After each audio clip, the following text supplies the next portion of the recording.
प्रदेश के deputy CM Dushyant Chautala Gohana पहुंचे, जहां पार्टी संगठन मजबूती को लेकर अलग अलग कार्यक्रमों में शिरकत की और वहीं उन्होंने कहा कि राष्ट्रीय, प्रदेश और जिला कार्यकारिणी का गठन किया गया है। हल्का कार्यकारिणी को भी जल्दी ही गठन किया जाएगा। बूथ स्तर पर भी पार्टी के महिला व पुरुष के अलग अलग कार्य चल रहे हैं। ठेकेदारी प्रथा को पूरी तरह से समाप्त करके सरकार की कॉरपोरेशन कौशल रोजगार से जोड़ने का काम किया है। डिप्टी सीएम ने पत्रकारों से बातचीत करते हुए कहा कि हर पार्टी को अधिकार है कि संगठन के प्रति मेहनत और गंभीरता के साथ काम करें। सभी पार्टियां अपने संगठन को मजबूत बनाकर आगे ले जाने का काम कर रही हैं। ओम प्रकाश चौटाला के बयान पर कहा कि 2019 से लगातार गठबंधन के टूटने की बात सुन रहा हूं और 3.5 साल मजबूती के साथ गठबंधन चल रहा है। गठबंधन मजबूती के साथ चलेगा। जनता के बीच किए हुए वायदों को सरकार के माध्यम से पूरा करवाया है। उन्होंने कहा कि महिलाओं को 50% की हिस्सेदारी दी है। ठेकेदारी प्रथा को पूरी तरह से समाप्त करके सरकार की कॉरपोरेशन कौशल रोजगार से जोड़ने का काम किया है। कौशल रोजगार के तहत गरीब के बच्चों को रोजगार मिला है। देखिए, पार्टी संगठन में डॉक्टर अजय सिंह चौटाला जी ने रिसेंटली राष्ट्रीय कार्यकारिणी, प्रदेश कार्यकारिणी और डिस्ट्रिक्ट बॉडीज को रीस्ट्रक्चर किया और हमने भी शुरुआत करी कि हम हल्का बॉडीज भी जल्द से जल्द रिकॉन्स्टिट्यूट कर लें। इसके ऊपर पार्टी अपनी कार्रवाई कर रही है। पार्टी के अलग अलग कार्यक्रम भी चल रहे हैं, चाहे वो बूथ पे हमारे युवा साथी और महिला जोड़ने के लिए बूथ सखी, बूथ योद्धा की बात, चाहे पार्टी संगठन के विस्तार के लिए। और आज उसी जिम्मेवारी के साथ गोहाना के अंदर पहुँचे हैं और मुझे लगता है सामाजिक तौर पर बहुत से ऐसे नए साथीगण हैं जो हमारे साथ शायद हिस्टोरिकली एसोसिएट ना रहे और जननायक जनता पार्टी में वास्ता जुटाना चाहते हैं। हम सबका स्वागत करते हैं। हर पॉलिटिकल पार्टी को ये तो अधिकार है कि वो अपने संगठन के प्रति मेहनत और गंभीरता के साथ काम करें और मुझे लगता है आज सारी पॉलिटिकल पार्टी इसी प्रयास में कि वो अपने संगठन को मजबूत बनाकर आगे लेकर चलने का काम करें। मुझे लगता है कि हमें जो जिम्मेवारी डॉक्टर अजय सिंह चौटाला जी ने दी उसको पूरी ईमानदारी के साथ, पूरी मेहनत लगन के साथ हमने 2019 की नवंबर से सुन रहा हूँ जी।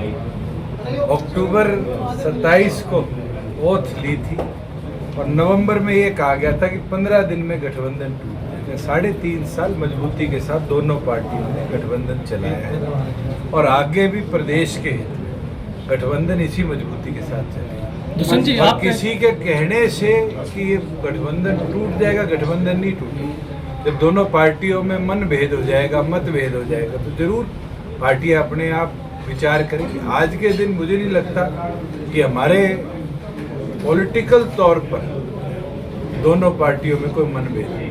अगर होगा ये तो भविष्य की गर्भ में है। अगर हम महाराष्ट्र उठाकर देखें तो शिवसेना और बीजेपी का गठबंधन इतने लंबे साल चला था वो टूट। अगर पंजाब उठाओ तो अकाली दल और बीजेपी का गठबंधन तो 2 डेकेड का था, वो टूट गया। और हैरानी की बात है कि कांग्रेस, एनसीपी और शिवसेना मिलकर सरकार बना ली। वो तो भविष्य है और भविष्य मुझे नहीं लगता कि हम में से कोई प्रिडिक्ट कर। पहले भी निगम के चुनाव हुए हैं और बाद में यही डिसीजन लिया गया दोनों पार्टियां मिलकर लड़ेंगी। ये तो राजनीतिक तौर पर चर्चा करके भविष्य में क्या होगा उस पर कदम उठाएंगे। सर, आप आज के दिन मानेसर हो, गुरुग्राम हो, फरीदाबाद हो, उनमें म्यूनसिपल कॉरपोरेशन के चुनाव ड्यू हैं और लगभग 10 ऐसी म्यूनसिपैलिटीज़ हैं और आगे फिर रोहतक के, आपके सोनीपत के, इनके चुनाव ड्यू हो जाते हैं। तो उसके अंदर की पार्टी की गतिविधियाँ मुझे नहीं लगता कि हमारी कम है या भारतीय जनता पार्टी की कम है या कांग्रेस की कम है। सभी पार्टी अपने लेवल पर मेहनत करें। दोनों पार्टियों ने इतिहास में पहली बार पिछड़ी बैकवर्ड क्लासेज, जिनको हम बैकवर्ड ए कहते हैं, उनको यूएलबी और पंचायती राज में भी रिजर्वेशन देने का काम किया। आज महिलाओं को 50% हिस्सेदारी हमने दी।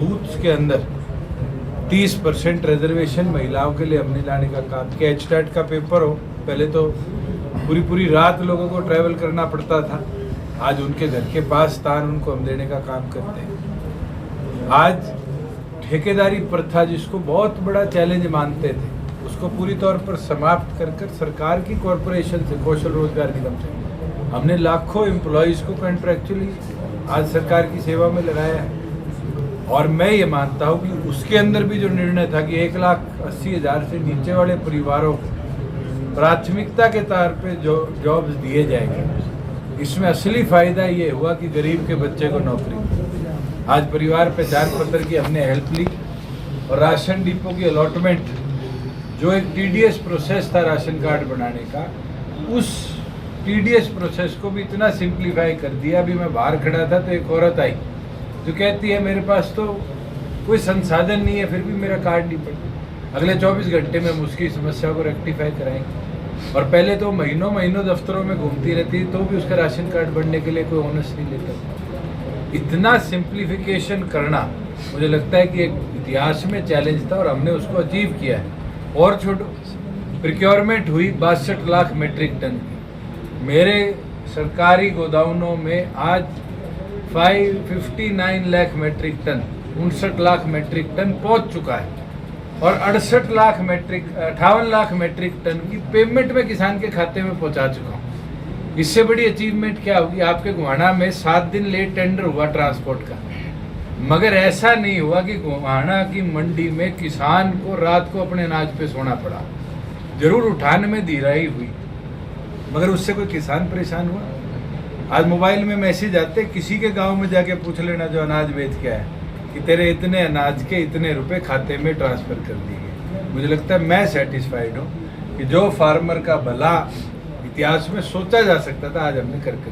मैं आज रोहतक गया था और मैंने लाखन माजरा के पास शायद साइलो लगा है, उसका रिव्यू लिया है। उसके अंदर भी पहले से पिछले साल से 3 गुना स्पीड से इस बार प्रिक्योरमेंट हुई है। और हमने आदेश दे दिए है, लेटर भी एफसीआई को लिख दिए कि जो इसके अंदर रोलर्स हैं जो अनाज को लेके जाते हैं उसकी कैपेसिटी बढ़ाई जाए कि अगली बार किसान को जो इस बार दिक्कत आई वो दिक्कत। पार्टी का चेयरमैन था, गोहाना जिला बनाने का कोई प्रस्ताव डिस्ट्रिक्ट लेवल से हमारे पास नहीं है।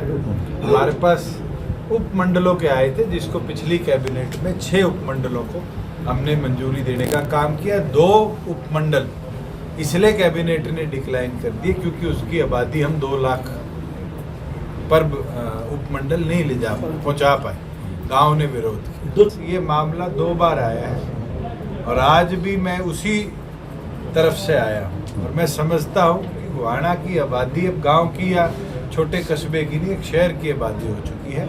हम जल्द 3 प्रपोजल इस पूरे बाईपास के बनाएंगे, जो कि हमारे दिल्ली कटरा एक्सप्रेसवे के साथ से मुझे लगता है हमें निकालना पड़ेगा। इसके अंदर ये तो आप लोग हो, मैं तो कहता हूँ इसको मूवमेंट बनाओ।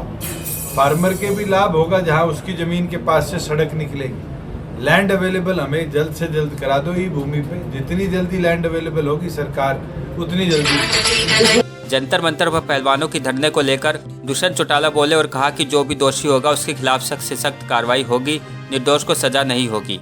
वहीं पहलवानों के मामले में यह भी कहा कि एविडेंशियल प्रूफ किसी भी क्राइम में बहुत महत्वपूर्ण होते हैं। Sports authority of India committee की रिपोर्ट बनी, जो एविडेंस खिलाड़ी देंगे, पुलिस इंक्वायरी करेगी। दिल्ली पुलिस काम कर रही है, जांच सही नहीं लग रही है तो अन्य प्रदेश की पुलिस को इंक्वायरी दे दी जाएगी। कि खिलाड़ियों के साथ हम हैं। खिलाड़ियों की 2 मांगे थी, कमेटी बने, कमेटी बन चुकी। कमेटी के आगे 16 खिलाड़ियों ने अपनी बात रखी। दोबारा उनकी मांग आई कि इसके अंदर एफआईआर हो चुकी। अरेस्ट की बात पे क्योंकि पुलिस कार्रवाई है, सुप्रीम कोर्ट ने भी संज्ञान लिया है, पुलिस कार्रवाई करेगी। और मैं कहता हूँ और ऑन रिकॉर्ड कहता हूँ कि अगर कोई दोषी है तो उसके खिलाफ सख्त से सख्त कार्रवाई हो। और हमारा संविधान कहता है कि निर्दोष को हमें सजा नहीं देनी। एविडेंशियल प्रूफ किसी भी क्राइम सीन में एक बहुत इम्पोर्टेंट चीज़ है।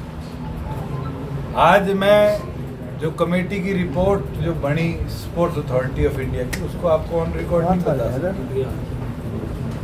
जो एविडेंस खिलाड़ी पुलिस को देंगे, लेट पुलिस इंक्वायर। आज कोई मामला 6 साल बाद आया है, क्या 6 साल पहले की व्यवस्था को आज की इमीडिएट व्यवस्था मानी जाएगी? और मैं इस चीज़ के लिए गंभीर हूँ क्योंकि खिलाड़ी हमारे प्रदेश के हैं, हमारे ओलंपियंस हैं, उनने हमारे देश का नेतृत्व किया है। हमें उनकी बात का भी सम्मान रखना चाहिए और हम खड़े हैं उनके साथ। मगर लेट इन्वेस्टिगेशन हैपन। आप और मैं पुलिस वक्त वाले तो है नहीं जो धाराएं पढ़ ले, इंटरव्यू ले ले और फैसला कर दे। दिल्ली पुलिस अपना काम कर रही है। अगर उनको लगता है दिल्ली पुलिस फेवरेबल काम नहीं कर रही, वो सुप्रीम कोर्ट तक गए, दोबारा एक अर्जी लगा दे कि किसी और प्रदेश की पुलिस को केस ट्रांसफर कर दिया। वहीं भूपेंद्र सिंह हुड्डा पर कटाक्ष करते हुए कहा कि भूपेंद्र सिंह हुड्डा के ज्ञान और सलाहकार को धन्यवाद करूंगा।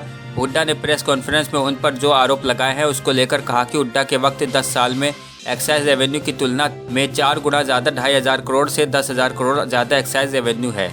इस साल की पॉलिसी में सभी शराब ठेकों और गोदामों में CCTV अनिवार्य है। इनेलो की यात्रा पर कहा कि दावा सभी करते हैं, भूपेंद्र हुड्डा क्या सभी पार्टियां उनका डर मानती हैं। मैं भूपेंद्र सिंह हुड्डा जी के ज्ञान को और उनके जो लोग सलाहकार हैं उनका धन्यवाद करूंगा कि कल उनने अपनी प्रेस कॉन्फ्रेंस में एक्साइज पॉलिसी में मेरे पे आरोप लगाया। आज ऑन रिकॉर्ड है कि भूपेंद्र सिंह हुड्डा के 10 साल में एक्साइज रेवेन्यू जो आता था उसका 4 गुना ज्यादा, on record 4 times more, 2,500 crore से 10,000 करोड़ रुपया हमारा एक्साइज रेवेन्यू। और अगर वो चैलेंज करते हैं तो मैं ऑन रिकॉर्ड तथ्य ला दूंगा कि उनकी सरकार में कितनी सीपरेजेस थी, कितनी पिल्फरेज थी, कितनी ज्यादा शराब 2 नंबर में बिकती थी। और हमारे 3 साल के अंदर ऑर्गेनाइजेशन ऑफ द सिस्टम जो डिसऑर्गेनाइज था, हमने 6100 करोड़ से और 10,000 करोड़ को टच करने का काम किया। भूपेंद्र सिंह हुड्डा ने CAG की रिपोर्ट के आंकड़े बताए। CAG ने जो रिपोर्ट में चीज लिखी थी वो 2020 की हमारी पॉलिसी के एडवाइजेस को रीएट्रिएट किया था कि फ्लो मीटर लगे, जो कि अब सारी डिस्टिलरीज में 1 महीने में फंक्शनल होंगे। CCTV कैमरा लगे, जो कल वो कह रहे थे नहीं लगे, उनको बताना चाहता हूँ CCTV कैमरा प्रत्येक डिस्टिलरी पे और इस साल की पॉलिसी में CCTV कैमरास सारे ठेकों पे और गोदामों पे भी मैंडेटरी है जी। उनने कहा कि सारी चीजों का ट्रैक एंड ट्रेस किया जाए। आज भी कोई गाड़ी कितनी शराब की पेटियां लेके जाती है और गोदाम में कितनी पहुंचती है, सब एंट्री एग्जिट परमिट के थ्रू सरकार मॉनिटर करती है। कोई एक केस उनके पास हो तो हम सख्त से सख्त सजा वहां पर उस अधिकारी को देंगे जिसने लीकेज करा। हमारे गवर्नमेंट के अंदर जो इनके टाइम पे ठेकेदार सरकार का पैसा चुकाए बिना भाग जाया करते थे, और रिकॉर्ड दिखाऊंगा तो 2009 से लेके 14 तक में 250 करोड़ रुपए आज भी ड्यू पड़ा है इनकी गवर्नमेंट का, जो ठेकेदारों का बकाया है सरकार को। पिछले 2 सालों में एक कॉन्ट्रैक्टर नहीं है जिसने सरकार का 1 रुपया चोरी किया। हमने सख्ती करी, सख्ती का रिजल्ट आया और इस साल और सख्ती करेंगे। जो प्लास्टिक की बोतलें बिकती है इसको पूरी तौर पे बंद कर ग्लास बॉटल लेके आएंगे। प्लस मॉनिटरिंग के अंदर जितने हमारे लिकर वेंडर्स हैं सब में पर्ची जो POS से निकलती है, पॉइंट ऑफ सेल की पर्ची, उसको औपचारिक रूप देंगे। अगर कोई बिना पर्ची के शराब बेचता पाया गया तो उसका वेंड भी कैंसिल करने का काम करेंगे। भूपेंद्र सिंह हुड्डा जी के राज में मुझे पता है कि कैसे पूरे जिले को सब डिवाइड करके एक एक आदमी को हाथ से अलॉटमेंट की जाती थी। और अगर वो चाहेंगे तो मैं खुल के 1 to 1 भी उनके साथ भी, और फैक्ट चाहेंगे तो प्रेस नोट के माध्यम से भी एक एक चीज का फैक्ट उनके कर दूंगा। मगर मैं उनका धन्यवाद करूंगा कि वो अपनी सरकार की कमियां कल जरूर प्रेस कॉन्फ्रेंस। अजय सिंह चौटाला जी का आभार प्रकट करता हूँ कि सीनियर मेहनती और फॉर्मर जिला परिषद चेयरमैन राज सिंह जी को जिम्मेवारी दी है। और मुझे लगता है सारा संगठन अब और मेहनत करके सोनीपत जिले को मजबूत करें। सोनीपत से संजीव कौशिक की रिपोर्ट।